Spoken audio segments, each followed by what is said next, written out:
Hello दोस्तों, आप सभी का स्वागत है आपके अपने यूट्यूब चैनल स्टडी ग्रुप 100 में।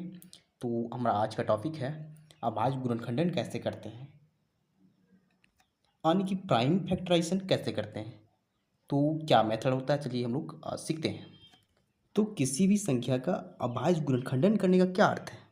देखिए, उसका अर्थ है कि उस संख्या का अभाज्य संख्या के गुणनफल के रूप में लिखना।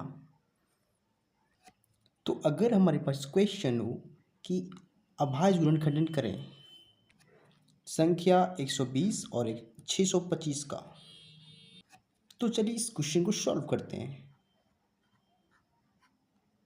सबसे पहले हम 120 का अभाज्य गुणनखंडन करेंगे।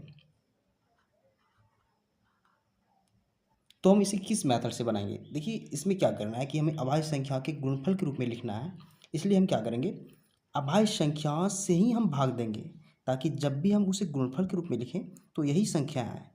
तो इसे समझिए, हम कोशिश करेंगे कि सबसे छोटी संख्या अभाज्य संख्या से भाग लग जाए। अगर 2 से नहीं लगे तो फिर टेस्ट करेंगे, तो 3 से कोशिश करेंगे, 3 से अगर नहीं लगे तो 5 से टेस्ट करेंगे, तो 5 से लग जाना चाहिए। अगर 5 से नहीं लगे तो नेक्स्ट जो है 7, 11, 13, इसी प्रकार हम लोग एक एक पर टेस्ट करेंगे और सिर्फ अभाज्य संख्याओं से भागा देंगे। तो देखिए, 120 में 2 से भागा लग रहा है या नहीं, तो 120 में 2 से भागा लग रहा है, इसलिए हम लोग इसे 2 से भागा देंगे। तो हमें रिजल्ट जो मिलेगा सो 60 मिलेगा।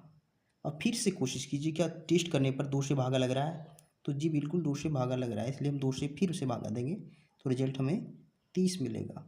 फिर से 2 से टेस्ट करेंगे, तो देखिए 2 से भागा लग रहा है, अभी भी लग रहा है, इसलिए हम 2 से ही भागा देंगे और हमारा रिजल्ट 15 मिलेगा।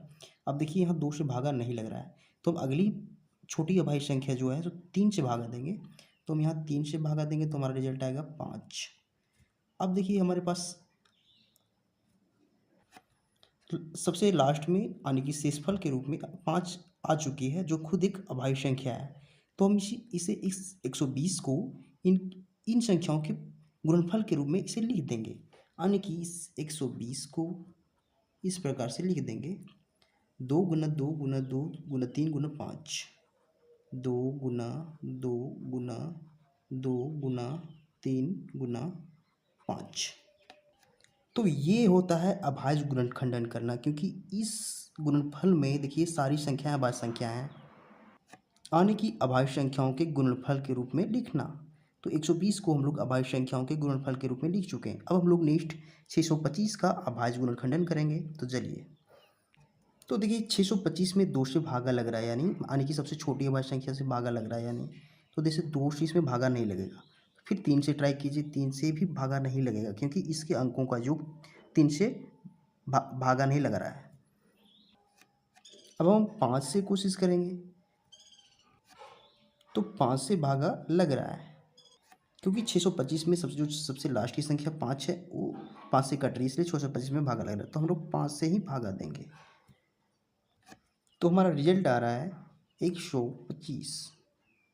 अब फिर से इसे कोशिश करेंगे, क्या 2 से भागा लग रहा है, तो जी नहीं लग रहा है। फिर 3 से लग रहा है, नहीं लग रहा है। फिर से 5 से भागा लग रहा है, जी लग रहा है, इसलिए हम 5 से फिर से भागा देंगे, तो हमारा रिजल्ट आएगा 25। अब इसे फिर से 5 से ही भागा लगेगा, तो अब की बार जो रिजल्ट आएगा उसको 5 आएगा, यानी कि ये भी एक अभाज्य संख्या है। तो लगभग हम लोग 625 का अभाज्य गुणनखंडन कर चुके हैं। इसके लास्ट प्रोसेस में अगर अभाज्य गुणनखंड एक अभाज्य संख्या आ जाए तो उसे हमें छोड़ देना चाहिए। अब इसे 600 एक अभाज्य संख्या आ जाए तो उसे हमें छोड़ देना चाहिए। अब इसे 625 को, तो 625 को हम लोग क्या लिखेंगे, 5 गुना 5 गुना 5 गुना 5, यानी कि 5 गुना 5 गुना 5 गुना 5। देखिए, इसमें सारी संख्याएं अभाज्य संख्या हैं, यानी कि 625 को हम लोग अभाज्य संख्याओं के गुणनफल के रूप में लिख चुके हैं। तो यही होता है अभाज्य गुणनखंडन। तो हम लोग अभाज्य गुणनखंडन करना सीख चुके हैं।